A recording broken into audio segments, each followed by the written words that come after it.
It's 1986, and Lawrence Anini has taken over Benin City. Banks, markets, you name it, he's hit them all. The police are furious, and they are about to launch the biggest manhunt Nigeria had ever seen. But would it be enough to catch him? Don't forget to subscribe, share and hit the like button while we find out. The year was 1986, and Benin City was gripped by fear and awe. Lawrence Anini and his gang had become the talk of the entire city. Their robberies weren't just simple crimes, they were strategic, bold, and left the police scratching their heads in frustration. Banks, markets, major transit routes, Anini and his crew hit them all without missing a beat. Every heist they pulled off seemed more daring than the last, and each time, they vanished as if into thin air. The audacity of their attacks made it clear that Anini wasn't just in it for money, he was challenging the very authority of the police. The Inspector General of Police at the time had had enough. Public pressure was mounting, every failed attempt to capture Anini made the force look weak. The Inspector General called an emergency meeting with the top brass of the police force. The agenda was simple: put an end to Anini's reign, whatever it took. It was during that meeting that the decision to create a special task force was made. This elite team was equipped with the best resources, tasked to operate day and night, and given strict orders to bring Anini in, dead or alive. Within days, the city was covered with wanted posters bearing Anini's face. Wanted, Lawrence Anini, dead or alive, they read, and the reward offered was enough to make anyone pause and consider betraying him. But Anini wasn't an ordinary criminal. He had gained the loyalty of many, both out of respect and fear. People whispered that he had friends even within the police force, insiders who fed him information. Whether it was true or just a rumor, one thing was certain: every time the police launched a raid or a tip-off led them to a supposed hideout, Anini was nowhere to be found. The frustration within the police force was palpable. Officers were beginning to feel demoralized. How could one man, no matter how cunning, manage to stay ahead of them time and time again? Yet, the truth was, Anini's network was vast. His lieutenants and loyal informants kept their ears to the ground, ready to warn him at the first sign of trouble. Anini's knack for slipping through the police's grasp earned him the nickname the Ghost of Benin City. One particularly intense night in April 1986, the task force received the tip that Anini's gang was planning a heist on the outskirts of the city. Armed with this intel, the police moved swiftly. Roads were blocked, reinforcements were called in, and officers waited with bated breath.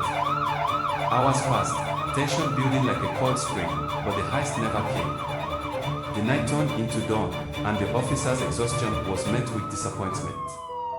Meanwhile, miles away, Anini and his crew celebrated yet another successful raid, not in the city's outskirts, but at a different bank entirely. The police had been tricked, sent on a wild goose chase by false information planted by Anini's men. The heist had been carried out in such a way that by the time the police learned of it, the culprits were long gone. The newspapers the next morning were filled with headlines that mocked the police's failure and further glorified Anini's invincibility. As the months rolled on, Anini's reputation grew, both as a hero and as a menace. Some saw him as a man who defied the powerful, a symbol of rebellion against a system that failed the common man. Stories of his past deeds, distributing money and goods to the poor, kept circulating. Market women spoke of him with admiration while shaking their heads in worry. Anini is like the wind, one old man muttered as he sat outside his small shop. You can feel him, but you can't catch him. However, for others, especially those who had experienced the terror of being caught in one of his heists, the name Anini brought nothing but fear. Shopkeepers shuttered their stores early, and banks increased their security, not that it seemed to help. Even those who had nothing to do with law enforcement felt the tension. The police's inability to capture Anini made them appear weak, and in a city already teetering on the edge of chaos, that was dangerous. The police were reaching their breaking point. Pressure from the top, pressure from the public, and pressure from their own pride were eating at them. The task force expanded their raids, going door to door in neighborhoods suspected of harboring the gang. They arrested anyone who looked remotely suspicious, hoping one of them might crack under interrogation. But Anini's true allies remained silent, loyal to the man who had given them hope when the city's authorities hadn't.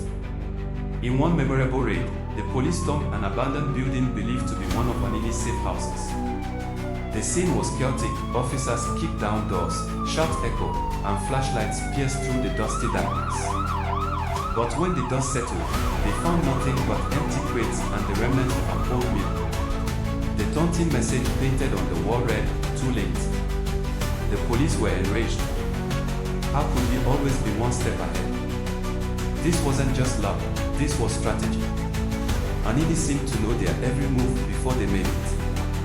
The police were desperate, but Anini was fearless. His escapes had become legendary, but how long could he keep this up?